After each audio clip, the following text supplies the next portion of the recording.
Muy buenos días, muy buenas tardes y muy buenas noches. Bienvenidos a otro programa de Pura Virtud, Cine y Literatura. Hoy vamos a hablar de una de las grandes novelas, que no se escandalice nadie, del siglo XX, novela gráfica, como dicen los cursis, cómic, como se ha dicho de toda la vida, que es Watchmen, y está con nosotros, pues si como avanza todo como es de esperar en Ucrania, la persona que más sabrá de Watchmen del cenicero, que diría el comediante. Él es Pedro Tienen Angosto. mucha relación, perdona, Guillermo, Claro, Watchmen y la explosión nuclear, ¿no? Ahora estamos otra vez con el reloj de la el cuenta del de reloj del fin del mundo. Bueno, vamos a hablar de Watchmen y vamos a hablar de Alan Moore y vamos a hablar de muchas otras cosas con Pedro Angosto, pero antes de nada, ¿quién es Pedro Angosto? Bueno, ya le conocen, le entrevistamos hace unos meses, hace unas semanas le hemos tenido hablando de Tolkien y sobre todo tienen que tener hoy en mente que es autor de un libro de referencia para conocer el cómic español. Pedro, si lo quieres mostrar No, el a cómic pantalla. español no, yo lo tengo aquí, es el cómic americano.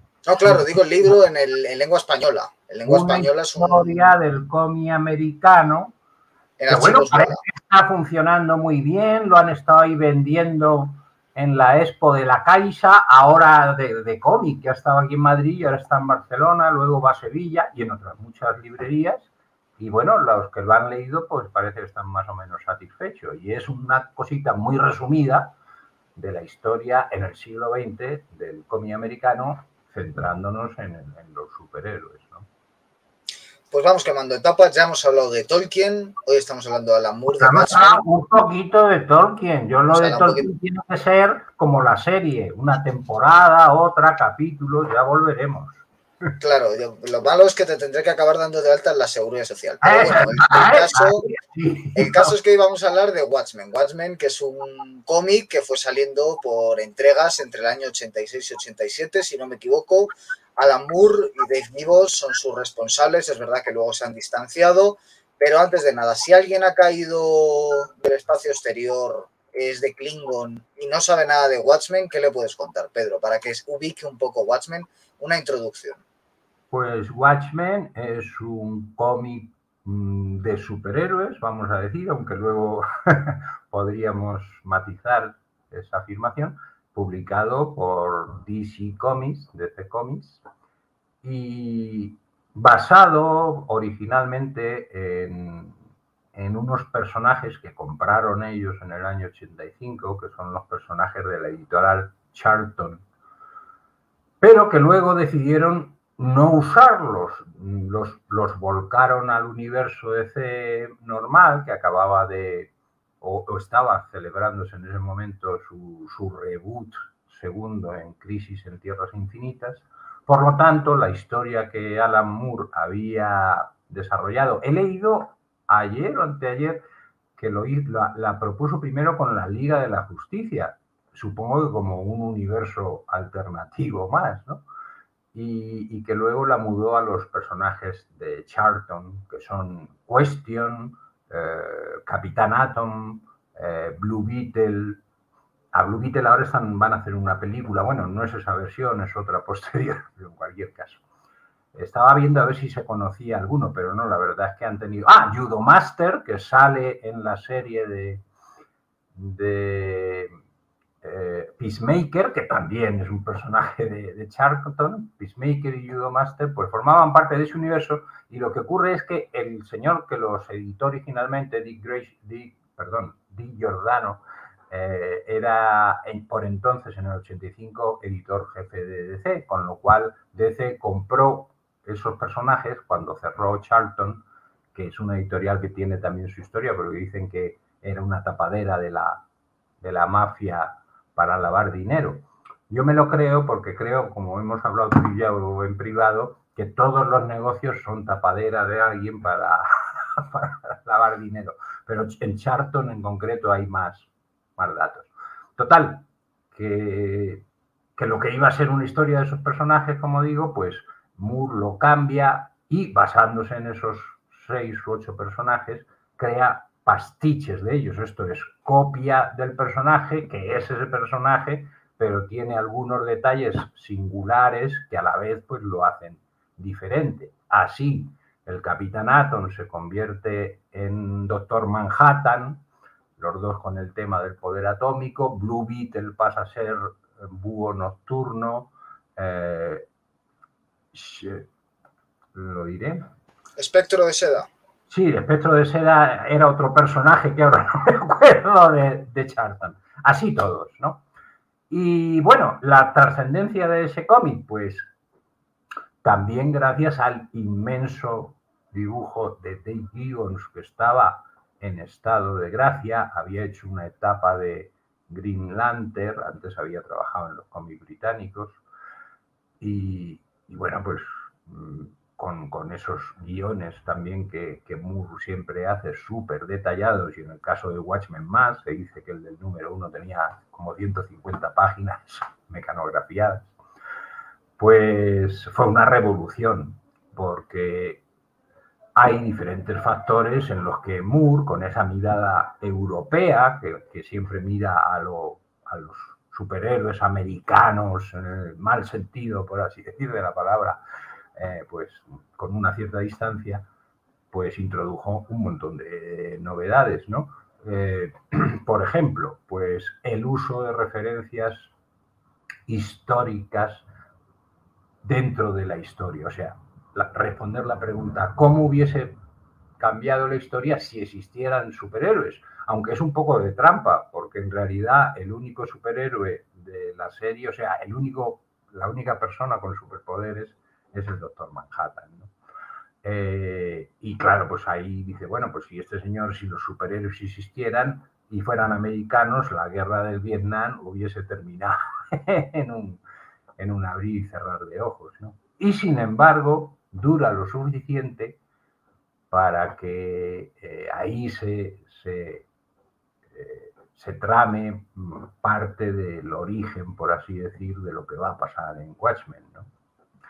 ¿Y qué nos puedes contar de Alan Moore? Un poco, porque bueno, yo diría que es verdad que Gibbons, pero yo sobre todo noto la mano de Alan Moore en la historia, el tipo de personajes. Bueno, entonces, ¿Qué nos puedes contar un poco de Alan Moore para quien no le conozca también? también? Cuando se publicó la obra, era una de las primeras obras americanas de Alan Moore. Él había hecho ya pastiche de superhéroes en Marvelman, publicado en Gran Bretaña, que era un pastiche del Capitán Marvel, de Shazam, como se le conoce ahora, ¿no? Aunque Shazam originalmente es el nombre del mago que le da el poder.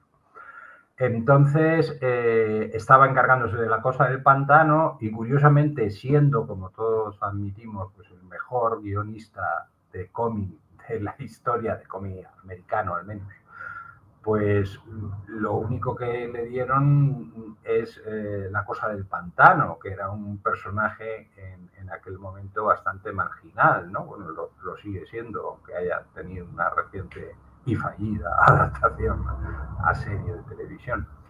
Y hizo alguna cosita más, como un anual de Superman o la historia que despedía a su antigua continuidad. Y ahí, en La Cosa del Pantano, en cuanto se daba la vuelta al editor, metía a todos los personajes de DC, la Liga de la Justicia, los personajes del espacio, porque él tenía en la cabeza historias para todos ellos, ¿no? Así que se las apañó para incluirlo dentro de la línea argumental de la cosa. Y en el anual de Superman es una historia verdaderamente profunda y que ya anticipa a Watchmen, la dibujó también Gibbons, que se titula Para el hombre que todo lo tiene, y es en el cumpleaños de Superman. Batman y Wonder Woman van a visitar la Fortaleza de la Soledad y lo encuentran en coma con un alien en el pecho, por así decirlo, y está como poseído. Mientras tanto, él está soñando un mundo, le concede el deseo mayor, ¿no? La fantasía suprema, y sueña un mundo en el que Krypton no se destruyó, ¿no?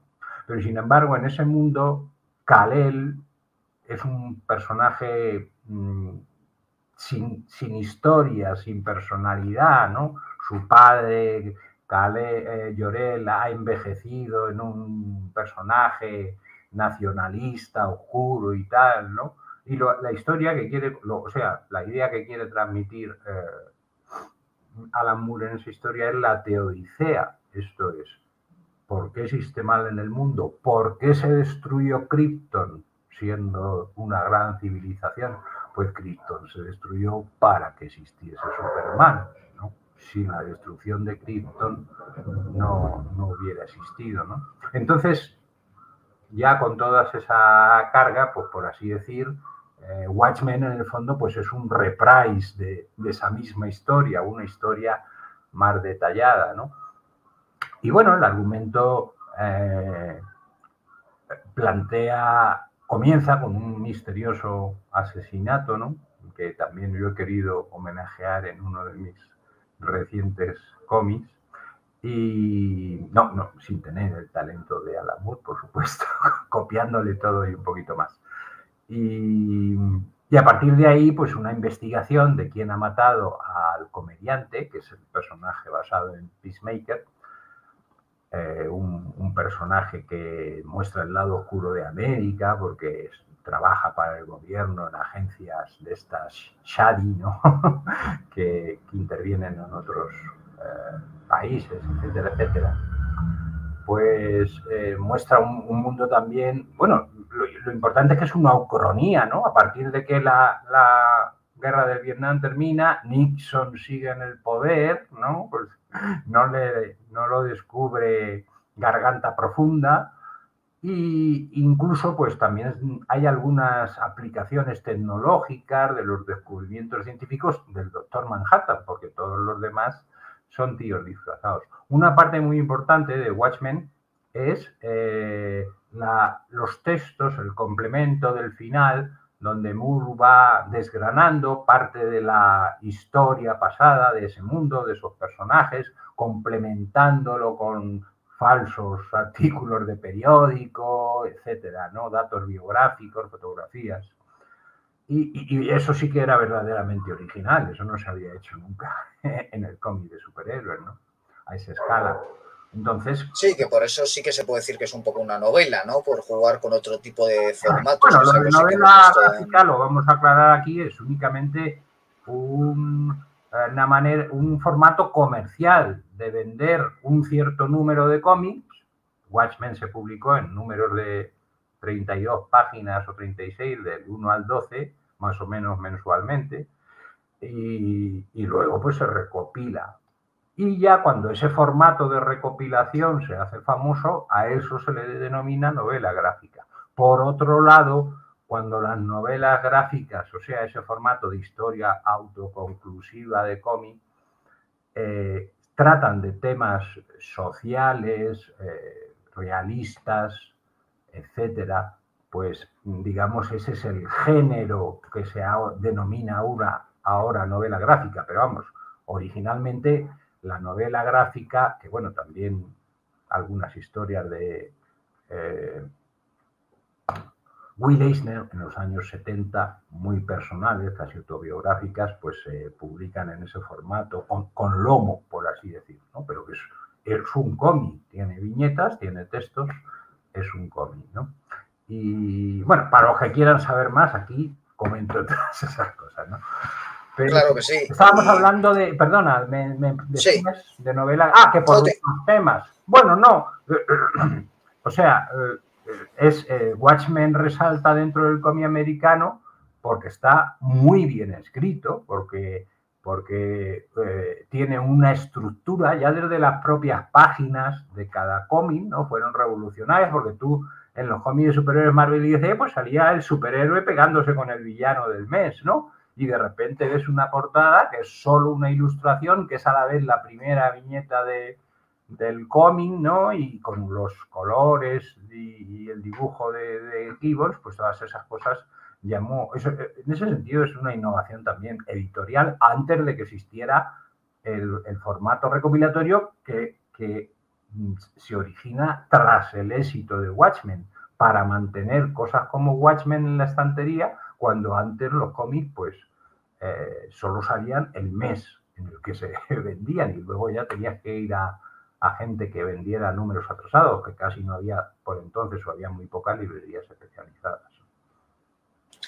Y en el caso de Alan Moore, bueno, yo soy un neófito en el mundo del cómic. Me he dejado pero, no, bueno, pero que iba a decir que yo creo que es un gran escritor, uno de los grandes escritores de las 5 últimas décadas. Su libro de relatos, si es que se le puede llamar así, La voz del fuego, me parece una obra maestra impresionante. Después ha tratado de hacerlo a una escala muchísimo mayor, la misma idea, que es un poco centrarse en Northampton a través del tiempo, con Jerusalén. Creo que después ha sacado otros libros, aunque todavía no han llegado a español, desde luego con el de Jerusalén. Varios relatos, creo. Sí, hay mucha controversia con Jerusalén. Alan Moore acabó hartísimo del cómic por... Ahora vamos a eso, porque él ha cambiado mucho. Él con 40 años aparece como mago, lo cual a muchos les pareció una excentricidad, pero que yo creo que es la consecuencia lógica de alguien que ha trabajado con las imágenes y con el espacio, sobre todo. Entonces yo creo que era un paso natural en su trayectoria. Por decirlo de alguna forma, los magos trabajan con arcanos, y de alguna forma yo diría que su trabajo, por lo menos en Watchmen, es un trabajo también con arcanos y es un trabajo con arquetipos para crear una especie de teatro de la memoria, como el de Giulio Camillo. Desde luego habría que hablar de otros antecedentes. Yo hablaría de Giordano Bruno, hablaría de Abby Warburg, ese tipo de trabajo con las imágenes. Yo creo que ahí es donde hay que encuadrar a Alan Moore, y habría que hablar también de autoconsciencia. Creo, en el caso de Watchmen, es un cómic muy, muy autoconsciente, tanto en su propia trayectoria personal, en la propia trayectoria de los Estados Unidos, que es el país donde se encuadra la obra, en la propia trayectoria de, yo diría, incluso la historia de la civilización, porque él refunde ahí mitos, la propia trayectoria del cómic. Él trata de contener ahí toda la historia del cómic hasta ese momento, ¿no? Otra influencia que yo creo que también es determinante es el Batman de Frank Miller. Yo creo que también le marca mucho. En casi cada personaje se puede ver un sinfín de mitos, ¿no? Por ejemplo, Rorschach. El Batman de Frank Miller creo que no se había publicado. Ah, ¿no? Salieron muy a la vez, ¿no? Es bastante improbable que lo hubiera leído como influencia. Pues eso sí que es una ucronía. Eso ha sido una ucronía total, entonces. No me equivoco, vamos. O sea, el Dark Knight sale también en el 86. Sí, y en el caso de Rorschach, por ejemplo, ¿no? Por centrarnos en un personaje, yo creo que Rorschach está claro que es heredero de ese personaje de Dostoyevsky, de Memorias del subsuelo, del personaje de Hermann Hesse, del lobo estepario, del personaje incluso, yo diría, de Travis Bickle en Taxi Driver. Hay toda esa furia del flaner en la urbe moderna. Y yo creo que el espacio es fundamental, ¿no? Al final, la Nueva York, donde pasa buena parte de la acción, es fundamental. Es verdad que es su crónica, pero creo que hay una exploración del espacio que está precisamente emparentada con ese trabajo con los arcanos, que es lo que se ha llamado la psicogeografía, y que ya digo, al final todo es un teatro de la memoria, en el que encarna, en el espacio encarna y en los personajes encarnan poderes arquetípicos, ¿no? Que ahí supongo que es a donde ibas antes cuando hablabas de ese relato de la caída y de la redención, ¿no? Es decir, en el fondo lo que está teniendo ahí lugar es una mitología. De alguna forma lo que se da Alan Moore cuenta es que el cómic es la mitología de su tiempo, como ya se había dado cuenta Jung, que es otro de esos grandes trabajadores con el inconsciente o con el imaginario, y creo que va un poco por ahí. No sé cómo lo ves tú. Sí, por supuesto, tienes mucha razón, además con las comparaciones que estás haciendo. Ciertamente Moore llegó a hacer un mapa de las 4 esquinas donde está el kiosco y demás, ¿no? Para mantener la coherencia de los planos, etcétera. Watchmen se ha analizado y se analiza y se analizará a 1000 niveles distintos, ¿no? Yo, como aficionado a superhéroes, primero siempre tuve un prejuicio impuesto, ¿no? Porque a mí me mandaba los cómics un amigo de Albacete que era como muy canónico, un poquito rancio, por supuesto, y entonces él dice, esto no son superhéroes. Y hasta el día de hoy a mí me cuesta un poquito. Uno tiene que descubrir primero el amor de Moore por el género para darse cuenta que sí, que aunque solo hay un superhéroe con poderes y no hay villanos prácticamente en ese mundo, o no los detalla Moore, pues es cómic de superhéroes también, y en ese sentido demuestra el cariño por el género que tuvo Moore. Ahora, como consecuencia, como suele ocurrir con las grandes obras, pues las lecturas fueron erróneas en su mayoría, ¿no? y lo único que trajo a los cómics es imitar ese realismo, pero la parte mala, ¿no? O sea, si en la obra hay un personaje que viola a una superheroína, ¿no? Pues se convirtieron todos los superhéroes de una en violadores, en trabajadores para el gobierno, en asesinos, en traumatizados como Rorschach, ¿no? Rorschach está basado no solo en The Question, este personaje investigador sin cara, con gabardina y sombrero de Steve Ditko, el creador de Spider-Man para Charlton, sino en una versión posterior que hizo cuando cerró Charlton y Question se la quedó en DC. Él creó a Mr. A, que era una versión todavía más extrema porque el personaje estaba imbuido como Rorschach de las lecturas de Ayn Rand, ¿no? En este sentido, es un personaje que en sus historias solo existe pues el bien y el mal, ¿entiendes? Y en cuanto te salgas de uno de los dos, estás en el otro, ¿no? O sea, de ahí que Alan Moore tuviera una frase que solo ahora empiezo yo a comprender la profundidad de la misma, y decía: ¿en qué piensa Mr. A cuando se masturba? Decía Alan Moore, ¿no? Implicando, claro, que como humanos físicos que somos, no hay nadie que sea ese bien absoluto. Y fíjate cómo eso fuerza la caracterización de Rorschach, ¿no? El que se cree bueno ve a los demás como malos de una manera extrema, ¿no? Entonces es una psicopatía totalmente, ¿no?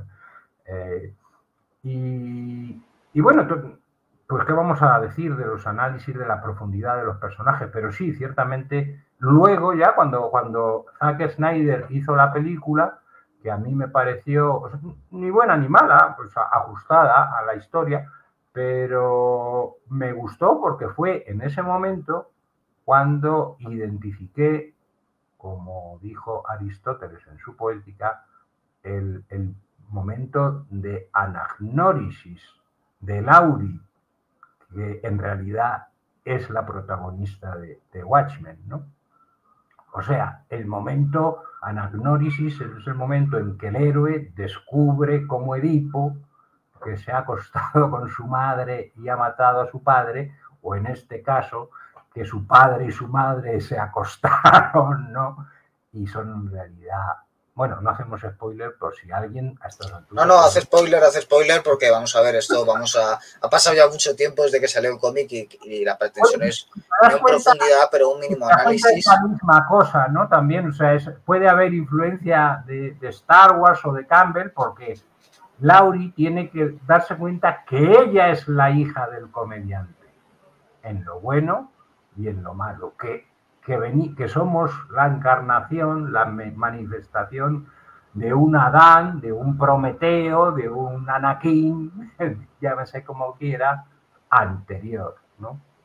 Hablaba yo en el artículo este que escribí el otro día sobre la serie de Tolkien, que lo que mejor podemos aprender de él es que no existe la casualidad, existe la causalidad, ¿no? Y hay que remontarse hacia atrás para comprendernos, ¿no? Todo eso también hablaba mucho Carl Jung, el discípulo de Freud, que descubrió, por así decirlo, o sistematizó los arquetipos del inconsciente. Sí, las sincronicidades, que al final es la teoría más extrema que se ha hecho sobre la causalidad. Pero sí, yo creo que ya has tocado un poco el meollo de la cuestión, que es cómo la sexualidad para Moore es una forma de trascendencia, ¿no? Podríamos decir. Y de alguna forma es a través de la sexualidad cómo los personajes dan el salto de lo que es aparentemente psicológico a lo que es trascendente. Y yo creo que Moore, que tiene esa entidad mágica, que es hablar de una psicología profunda, no es una psicología que está en la superficie.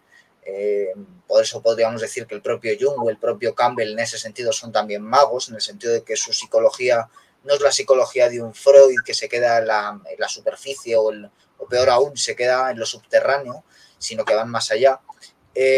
Ellos a través de la sexualidad es como toman conciencia de quiénes son. En el caso de Rorschach, podríamos decir que su arquetipo se corresponde con el componente más grande que hay en la sociedad norteamericana, que es el puritanismo.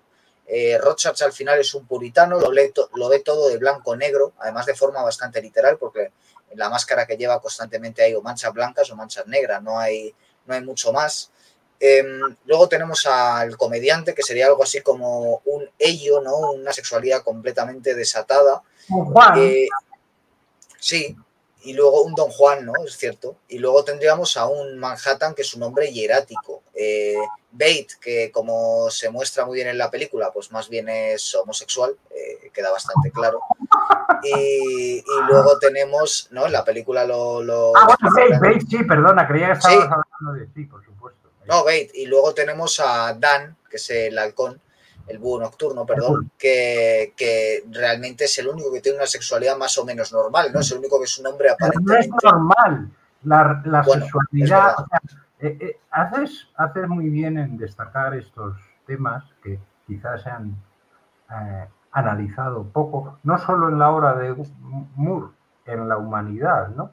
Cuando dices sexo, no se lleva tu generación, que eres como 20 años más joven, o 30, pero en la mía, al hablar de sexo, inmediatamente pensamos porno, ¿no? Pensamos la interview, ¿no? Por la sociedad reprimida, católica, etcétera, en que hemos vivido, ¿no? Pero lo cierto es que el sexo es un poder que crea vida, ¿entiendes? En un mundo alternativo, con una cultura alternativa, ¿no? El poder de engendrar vida, un ser diferente, pues es algo divino, ¿no? Y también, pues no lo vamos a negar, da en muerte, ¿no? El aspecto tanático, destructivo de las fuerzas sexuales que ya estudió Freud y que yo creo que alguien debería repasar porque ofrece muchas claves sobre la actualidad, ¿no? A nivel mundial, me refiero.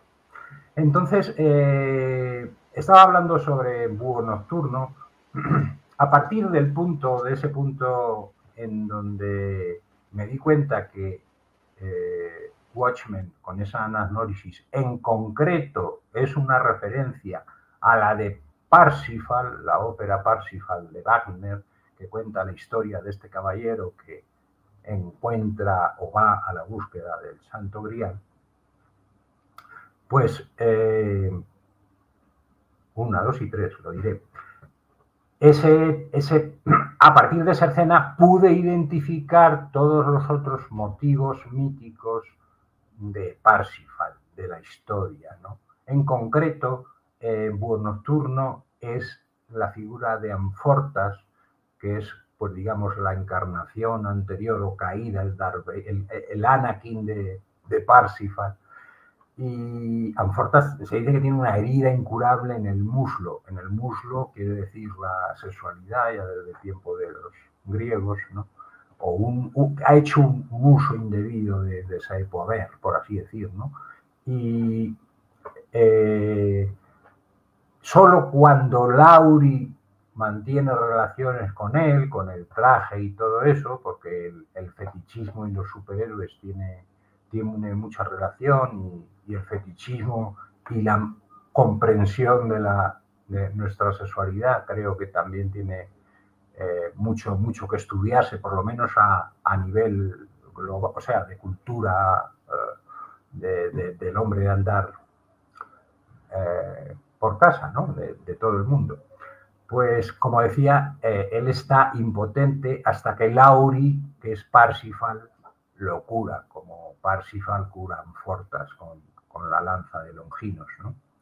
Y, bueno, hay otros momentos. Hablábamos del momento de Vietnam, en donde mata a una chica sin razón y luego le prende fuego, ¿no? Eso es lo que se conoce en términos artúricos como el golpe doloroso, que es lo que inicia la cadencia kármica que acaba con la destrucción de Camelot, ¿no? Por así decir. Y, bueno, la propia violación del comediante de Silke Spectre, pues remite a ese encuentro original entre Amfortas y la hechicera Kundry, ¿no? Que lo seduce, ¿no? Es en el fondo, pues eso, el hombre seducido por el lado oscuro de la sexualidad, pero en un sentido extremo, diabólico, tanático, como la propia Fénix Oscura de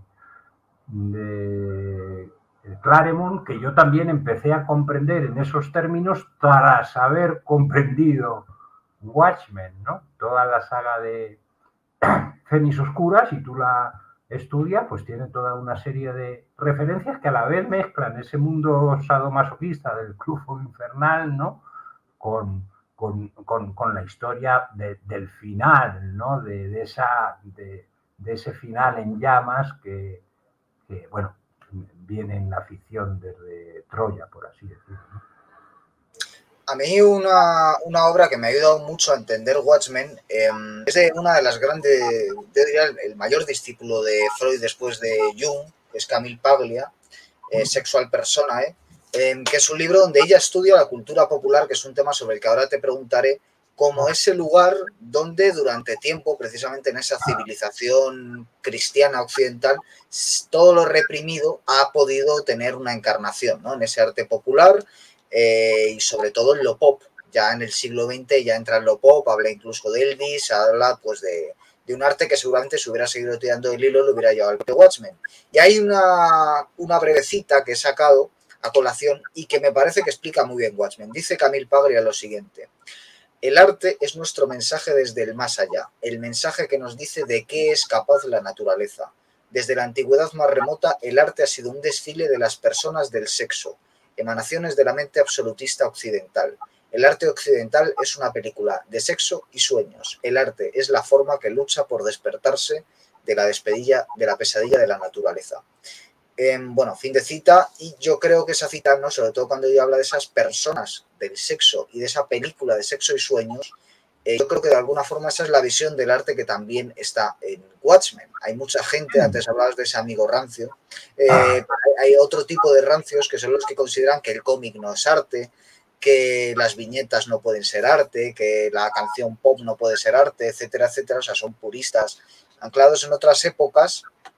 Y yo les invitaría a leer Watchmen, si es que no lo han hecho, seguramente no, porque si no, no sostendrían lo que sostienen, para comprobar aquello de lo que tú te has dado cuenta, porque has dicho lo de Parsifal, que es algo que está muy desarrollado en tus 5 artículos excelentes en tu blog sobre Watchmen, los dejo en la descripción del vídeo, excelentes al punto de que, no lo digo porque estés aquí, pero es que yo no he leído nada mejor para entender Watchmen que ese análisis. Tengo que mencionar, por ejemplo, aquí en España, Sí. como se puede analizar de tantas maneras, Rafa Marín tiene un libro, no sé si creo que se ha reeditado un par de ocasiones, se podrá encontrar sin duda por ahí, pues analizando Watchmen, pues en muchos sentidos, ¿no? Pero ciertamente esta superestructura mítica que no solo tiene Watchmen, sino que comparten cualquier gran creación literaria, cinematográfica y casi musical, si me apuras, que es, como digo, el mito de la caída y redención, pues no, yo no he visto que nadie diga eso sobre Watchmen, ¿no? Pero bueno, también lo he detectado en otro centenar de obras aún mucho más conocidas y populares y por desgracia tampoco lo dicen. No solo no lo dicen, sino que me lo niegan, como te acabo de comentar antes de empezar a grabar, ¿no? Así que, pero bueno, es una pequeña contribución. Como tú has dicho, todo eso es muy importante. La sexualidad como pecado original, yo creo que antes de los judíos, que en realidad pues no lo dejan claro con el Génesis, está sobre todo expresada en los mitos griegos, ¿no? Donde esas transgresiones estrictamente sexuales, incesto, en el caso de se me ha olvidado el nombre del héroe griego, el complejo de Edipo, perdón. Pues eso, ¿no? Esa cosa que empieza a identificar Freud sin acabarla, porque todos somos finitos y tenemos nuestros prejuicios, ¿no? Pero por ahí van los tiros, ¿no? Todo eso hay en muchos mitos, el que se come a sus hijos y lo castigan los dioses, el que, etcétera, mantiene sus relaciones sexuales en un templo, como es el caso de Medusa, y por eso se le maldice, etcétera, ¿no? Y ciertamente el arte es plasmación de nuestro interior, de nuestro alma, es un espejo en el que nosotros nos reflejamos y lo hacemos de esa manera plural en personajes, porque somos Luke Skywalker, pero también somos Darth Vader, o antes hemos sido Darth Vader, o tenemos una parte que continúa siendo Darth Vader, como el otro día dijimos de Bilbo y Gollum, ¿no? Y somos el Doctor Manhattan, y somos Laurie, somos Rorschach también, ¿no? Que es un niño traumatizado, ¿no? Es alguien que no ha podido digerir que su madre era prostituta, ¿no? Y en ese sentido también de la prostituta, pues es una referencia inmediata al alma caída en los mitos bueno, de cristianos, de María Magdalena, ¿no?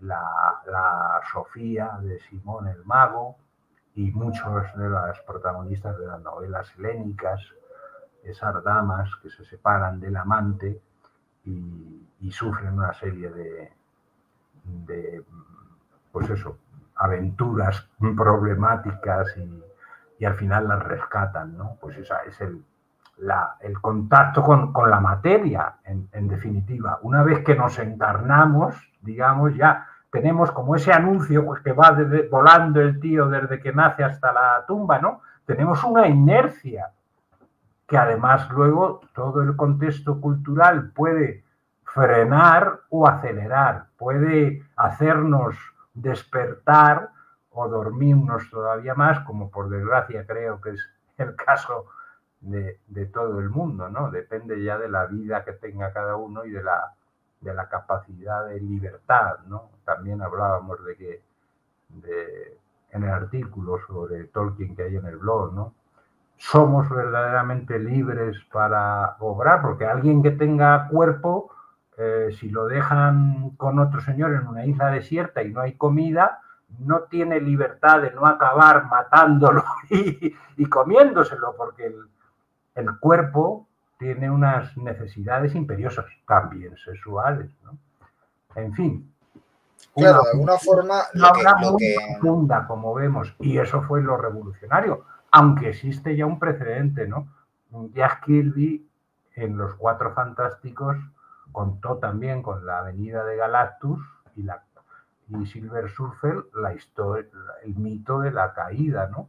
Y con los inhumanos estaba contando también la guerra de Troya, donde Atilán es Troya, Cristal es Helena, y los Cuatro Fantásticos tienen que rescatarla, y por supuesto hay una barrera, en todas las historias hay un muro que es lo que separa pues eso, el alma del plano inmaterial, o quizá, como diría Jung, pues lo inconsciente de lo subconsciente.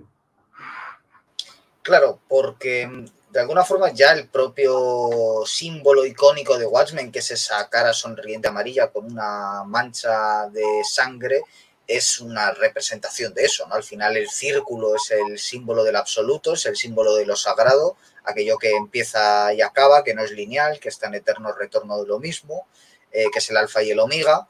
Y esa mancha de sangre, de alguna forma, es lo que es la humanidad, ¿no? Es decir, no somos dioses, no somos superhéroes, pero tampoco somos solo animales, somos hombres, ¿no? De alguna forma. La mancha, bueno, que tienes mucha razón en todas las cosas que dices, que yo no las había pensado también, ¿no? Porque uno piensa también, descubre unas cosas, pero a la vez pues ignora otras tantas, ¿no?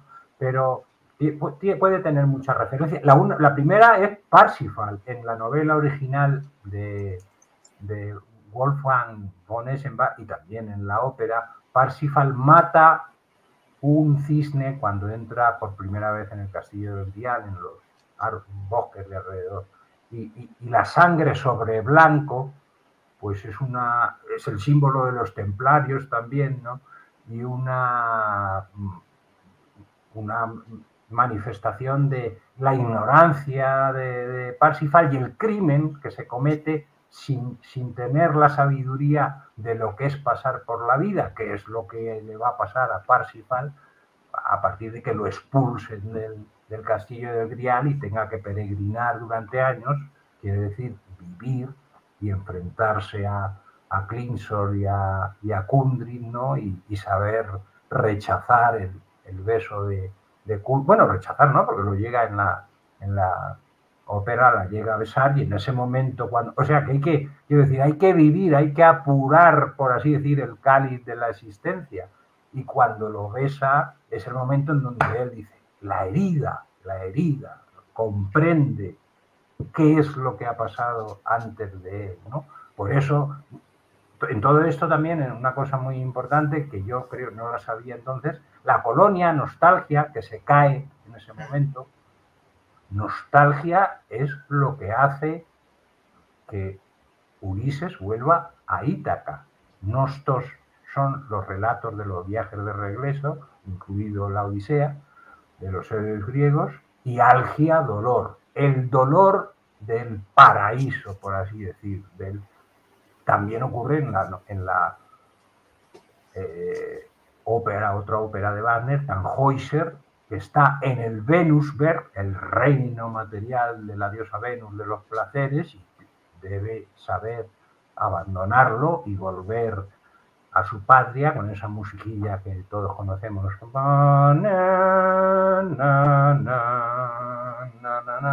etcétera.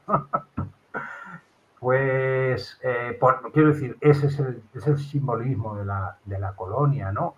Que al romperse, por así decir, se abre por eso la explosión atómica de fondo, ¿no? Y allí en Marte, en Marte, que representa el cielo, la otra dimensión, ¿no?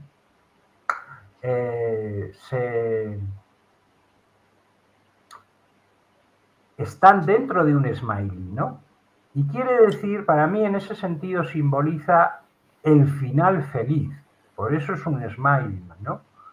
Quiero decir, vamos a pasar muchas penalidades, pero como esto si está hecho por una inteligencia similar a la nuestra, pues ya debe haber tenido en cuenta que no nos podamos ir mucho de madre, aunque a nosotros nos parezca lo contrario, pues tendrá final feliz, ¿no? Entonces yo quiero decir, en ese sentido, el smiley es Dios, ¿no? Y la mancha de sangre, pues el mal en el mundo, ¿no?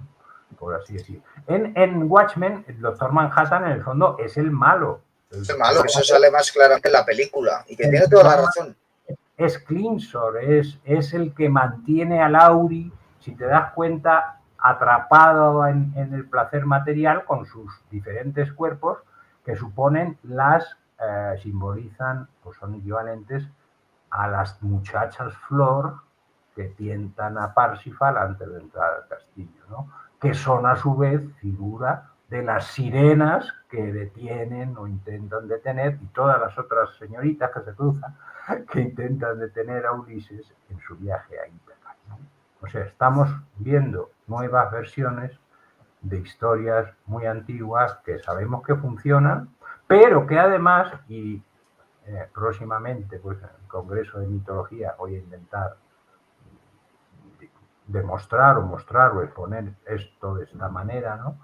Cuando la Odisea se escribió, todas esas reflexiones ya estaban en la cabeza de Homero, fuese quien fuese, 10 siglos antes de Cristo. O sea, lo que nosotros conocemos cuando se hace un comentario de textos de los mitos, en particular los homéricos, como gnosticismo, neoplatonismo, hermetismo, data al menos de 10 siglos antes de Cristo. Y en lugar de dar de una forma teórica, que se podría haber hecho, le dieron una forma poética, ¿no? Y luego Platón, ya cuando se pierde la fe en los dioses griegos, por así decir, busca hacer una mitología sin dioses, por así decir, ¿no? Lo que pasa, y de ahí viene la filosofía. Lo que pasa es que evidentemente nunca va a triunfar porque el mito tiene ese plus artístico que apela a nuestra alma, ¿no? Mientras que la filosofía pues es racional y solo apela a la razón, ¿no?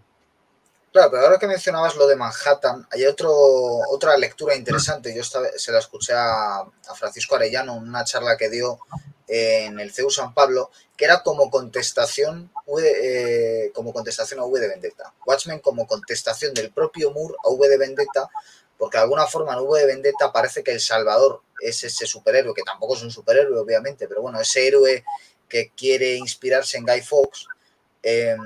Y en Watchmen de alguna forma hay también esa pregunta recurrente que está en la obra y que es una cita clásica de quién vigila a los vigilantes, ¿no? De alguna forma ese es el motivo, el leitmotiv de la obra, y es quitarles la máscara y ver que detrás pues lo que hay son unos pervertidos con sus problemas sexuales, con su fetichismo, con sus traumas, con su violencia extrema, etcétera, etcétera, y de alguna forma eso es lo que muchos, llevándolo al extremo, han querido leerlo como esa cosa que Cervantes hizo con las novelas de caballería, lo cual, pues bueno, como ya vio Borges, de alguna forma a Cervantes le tenían que encantar las novelas de caballería de la misma forma que a Alan Moore le tenían que encantar los cómics. Si me permites, porque a mí me interesa mucho ese tema, eso es lo peor que se puede entender del Quijote, creer que acaba con la novela de caballería, y de Watchmen, creer que acaba con el cómic de superhéroes. Solo hace falta conocer la obra de Alan Moore posterior, cuando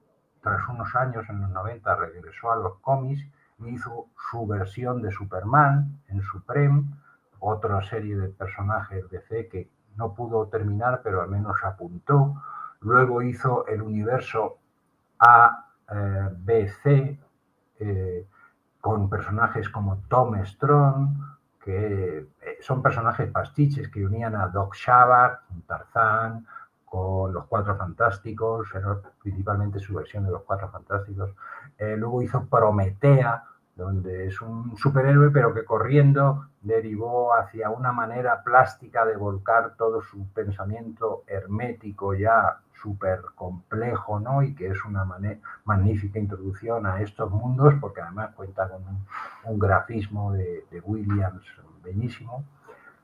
Y bueno, Top Ten hizo muchas series y siempre que ha tenido ocasión, incluso la Liga de Extraordinarios Caballeros, parte de un concepto superheroico, ¿no? El grupo de héroes trasvasado a la era victoriana. Aparte, ahí en el blog he colgado no hace mucho como 150 diseños de otro universo pastiche. O sea, Alan Moore ama tanto a los superhéroes que ha hecho por 3 veces, en 3 ocasiones, su propio universo Marvel y DC, y no le ha salido bien, por desgracia, ¿no? Más o menos como me está saliendo a mí los pastiches que estoy haciendo ahora, los cómics de superhéroes, siguiendo su ejemplo, ¿no?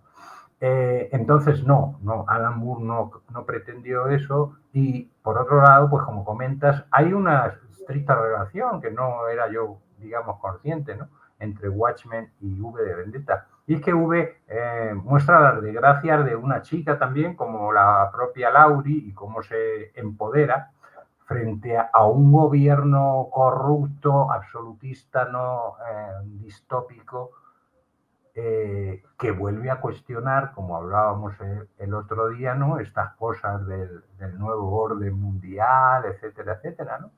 Y en eso, la pregunta de Watchmen es eso: ¿quién vigila a los vigilantes, no? ¿O quién está al tanto de qué quieren los que nos gobiernan, ¿no?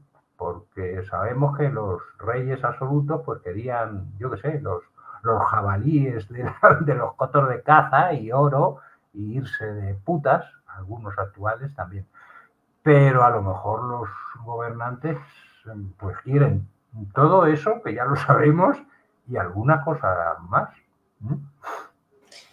Bueno, Pedro, nos quedan 10 minutillos, entonces te voy a pedir bueno, nos podemos pasar, pero es orientativo, una reflexión final.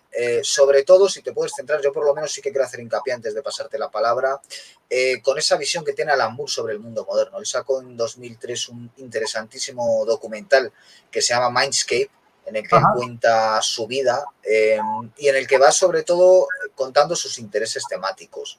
Y ves cómo la tecnología, alguien tan interesado por la magia, es decir, por la naturaleza, le preocupa la tecnología, porque la tecnología no es una oposición necesaria a la naturaleza. Naturaleza y técnica de alguna forma van de la mano, sencillamente el hombre ha estado echando mano de ambas a lo largo de la historia, pero a lo que le preocupa a Lamour es la aceleración de la tecnología, el desarrollo tecnológico que ha conseguido desbordar al ser humano y que de alguna forma le somete. Eso no aparece en Watchmen, donde todavía son los seres humanos los que tienen la potestad de pulsar o no el botón atómico, pero sí que es cierto que todo ese relato de una psicología profunda que hemos estado hablando a través de los personajes, tiene también, igual que en Edipo se cuentan los traumas de Edipo, se cuentan también los problemas de Tebas. Hay que matar a una esfinge, Tebas está en peligro, y de alguna forma poner orden en los problemas metapsicológicos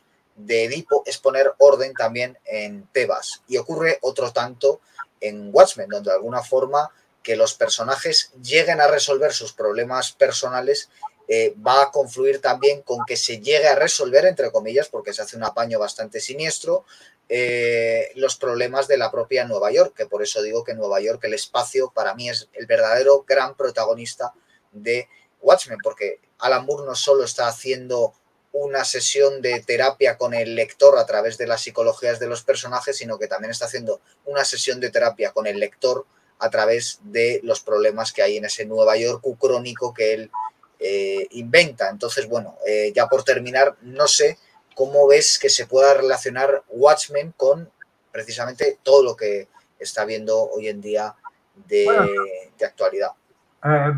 Pues como lo hemos dicho al principio, ¿no? Estamos otra vez al punto de que algún loco toque el botón atómico. Pero si en algo vale Watchmen o cualquier gran obra, es que es atemporal. ¿Y es atemporal por qué? Porque no habla de acontecimientos históricos ni crónicos, habla de ti. Tú eres Laurie y yo, que me parezco más al Doctor Manhattan, también soy Laurie, ¿no? Silk Spectre, ¿no? En ese sentido, pues somos el protagonista de nuestra propia historia. Y Alan Moore es el autor y la persona y el pensador con el que yo me identifico más, en el sentido de que yo vivo en un mundo de Alan Moore, tal y como lo describe Alan Moore junto a Tolkien y a Neil Gaiman, el autor de Sandman, de quien próximamente hablaremos, ¿no? Pero bueno, va a ser ya casi aburrido, porque en el fondo pues todo es redundar sobre unas mismas cosas, pero no obstante, yo si he conseguido saber algo o alcanzar alguna comprensión o la creencia de que la tengo, es comparando las versiones de las historias, porque como el mito es el mismo, pues cuando comparas a un autor con otro se eliminan lo que de subjetivo tiene y queda únicamente el mito como símbolo, ¿no? Como el espejo, digamos. Y en cuanto a los cómics, pues como digo, no le quiero quitar un ápice de grandeza, por supuesto, ni de valor histórico, pero el propio Moore, visto las funestas consecuencias que sus obras de los 80 tuvieron sobre el cómic americano, esas, porque podían haber copiado lo que hizo con Superman y no lo copiaron, ¿verdad? Que verdaderamente también tenía estructura mítica, y La cosa del pantano también tiene una estructura espiritual, hay un descenso a los infiernos, hay un renacer, está todo eso también ahí, ¿no? Pero de eso no se dio cuenta nadie, solo se dieron cuenta de las tripas y de la sangre y de las menciones explícitas del sexo, y en ese sentido, pues Moore tiene ese pecado también de haber arruinado buena parte de los cómics de superhéroes hasta nuestros días y hasta su versión de cine, ¿sabes? Muchas de las cosas malas que se hacen en el cine superhéroes de DC, pues quizá las podemos remontar a Alan Moore y su Miracleman, cuando precisamente, qué casualidad, el villano resulta que es un niño del que abusaron sexualmente, Kid Miracleman, ¿no? Y que el héroe se ve forzado o no a matar al final para terminar con el descontrol, con el terror de la destrucción de la ciudad de Londres. Entonces, lean Alan Moore, por supuesto, pero lean también la obra posterior de Moore, lo que hizo en la editorial Image, lo que hizo en el universo de Rob Liefeld. Lo estamos publicando ahora, revisando, porque muchos de ellos son pastiches, como decimos, versiones de los personajes Marvel y DC. Lo que hizo en ABC Comics, lean toda la Liga de Caballeros Extraordinarios y sus anotaciones, que les va a abrir un mundo nuevo de literatura. Y lo de Watchmen, pues léanla, disfrútenla. Hicieron una serie, bueno, hicieron dos cosas, una continuación, o sea, una precuela de Watchmen en los cómics, que entendía ya, o sea, no entendía la obra, la entendía como un universo de superhéroes más del que había que contar el pasado, cuando ya es como si haces la precuela con la vida de Rick antes de Casablanca, ¿verdad? Qué interesante. Que está contada la película, sí. Sí, todo lo bueno, cualquier momento ocurrirá, ¿eh? En cuanto compre los derechos de Amazon Prime, lo hacen. En efecto. Y luego han hecho recientemente una serie de televisión que, dentro de que concretamente el personaje de Ozymandias que interpretaba el bueno de Jeremy Irons, estaba muy bien. En absoluto. ¿No? ¿No te gustaba Jeremy Irons? Está muy bien, la serie está muy bien, pero el personaje de Ozymandias pues es una parodia, por así decir, ¿no? Sí, un poco sí. Ozymandias es el hombre más inteligente del mundo, ¿no? Y digamos que ahí se comportaba de una manera también un poco egocéntrica, casi como payaso, ¿no? Pero no como súper inteligente, porque el que es súper inteligente sabe adelantarse, ¿no? a lo que va a ocurrir. Pero la historia, yo creo que el creador de esa serie... Damon Lindelof es comprendió el de Perdidos, porque de Leftovers. Trata sobre eso, sobre cómo la chica negra, ¿no? La protagonista, descubre su legado heroico, ¿no? Relacionado con otro de los personajes de Watchmen, ¿no? En ese sentido, y también se enfrenta a los males de hoy en día, como es el auge de los neofascismos, etcétera, etcétera, ¿no? Bueno, es que yo creo que Watchmen tiene mucho de ataque al fascismo. Hay que recordar que en términos políticos Alan Moore se considera anarquista y por lo tanto toda forma de autoridad le repugna y toda forma de autoridad extrema como es la del fascismo, pues más aún, ¿no? Pues eso está, yo creo que en Watchmen también. Cualquier obra que sea inteligente está en contra del fascismo, ¿no? Porque la inteligencia y la libertad, pues supuestamente deben ir de mano. Ya estamos bastante coartados por nuestro propio subconsciente y nuestra corporalidad en la libertad para que encima nos pongan otras. Pero bueno, no, lo de la política yo no puedo ni quiero analizar a Moore. Para mí ha sido toda una revelación en el sentido de que es la manifestación moderna más pública y compleja, hasta donde yo sé, del pensamiento hermético, del pensamiento neoplatónico, del pensamiento gnóstico, pero no con todas esas deudas históricas y problemas y complicaciones, ¿no? Sino explicado pues de una manera que todo el mundo con un poquito de educación puede entender, ¿no? Y relacionando ese tema de la magia y la creatividad, ¿no? De la palabra, en inglés spell, que es también hechizo, porque es muy curioso, ¿no? O sea, como nosotros, creo que lo dije en algún otro vídeo, no sé si fue contigo, ¿no? Un señor en Mesopotamia escribe unos signos, unos trazos mágicos, la historia de Gilgamesh, y tú la lees hoy en día y hace cosas dentro de tu cabeza. Si eso no es magia... Sí, sí, o la lectura de Antígona, la sigues leyendo y te conmocionas igual que se hacía antaño. Bueno, y en el caso de Alan Moore hay que decir que ha acabado en Northampton, que es su pueblo natal, el pueblo más grande de Inglaterra, que se remonta a la Edad de Piedra. Eso es lo que cuenta un poco en La voz del fuego, un libro que empieza en la Edad de Piedra y acaba con el propio Alan Moore en Northampton, y entre medias pues cuenta todo lo que hay.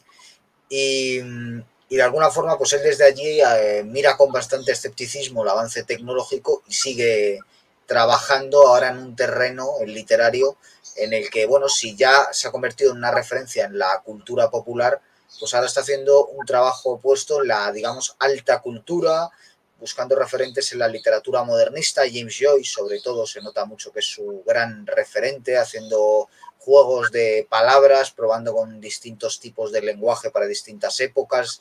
Realmente, pues en ese sentido se está convirtiendo también en uno de los novelistas más interesantes del panorama literario actual. Así que ya no solo por Watchmen, ya no solo por los cómics que ha recomendado Pedro, sino también por la obra literaria que está en marcha y que esperemos que se traduzca al español y que esperemos que se traduzca bien al español. No, ahora va a hacer una nueva traducción de Jerusalén.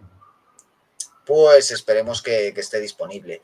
Y poco más, Pedro, que te vamos a ver el día 17, que es el día del tentáculo. El sábado estamos con la editorial Graphic Classic y otro montón de editoriales y juegos de rol y mercado de artesanía y los mejores podcasts de literatura de género y de cultura popular también en ahora no me acuerdo dónde es, el centro... Bueno, es aquí en Madrid. Búsquenlo en internet, el Día del Tentáculo, y es una cita buenísima el próximo sábado 17. Y también pues tenemos ese libro de cómics, una historia de Pedro Angosto, Superhéroes, en Archivos Bola, y su blog extraordinario, Manos Bronce. Y en redes, supuesto, en redes, que hasta que no tenga en redes, en Twitter. Pedro Angosto no tenga más seguidores que Paquirrín, van a ir mal las cosas aquí en España. Exacto, yo estoy de acuerdo con eso. Y estoy de acuerdo, mientras no haya más seguidores que Paquirrín, el mundo no está bien. Y ya para terminar, pues que ojalá y puedas escribir, desde luego apoyamos esa iniciativa, tu libro sobre Tolkien, tu libro sobre Sandman y quién sabe si un libro sobre Alan Moore, porque yo creo que estaría muy bien. El otro día estuve con el editor y me pidió la segunda parte con el siglo XXI ya, los cómics, pero de manera inminente, claro, ahora estoy yo con todas esas cosas a la vez y ninguna, pero intentaremos que no se nos escape el editor sin sacar un comentario que es también muy interesante de los cómics de este siglo y cómo se arruinaron, porque el cómic americano pues se ha autodestruido, por así decirlo. Bueno, pues ha sido un placer tenerte con nosotros, Pedro, muy agradecido también a nuestros espectadores. Volveremos pronto con más programas aquí en Pura Virtud, Cine y Literatura.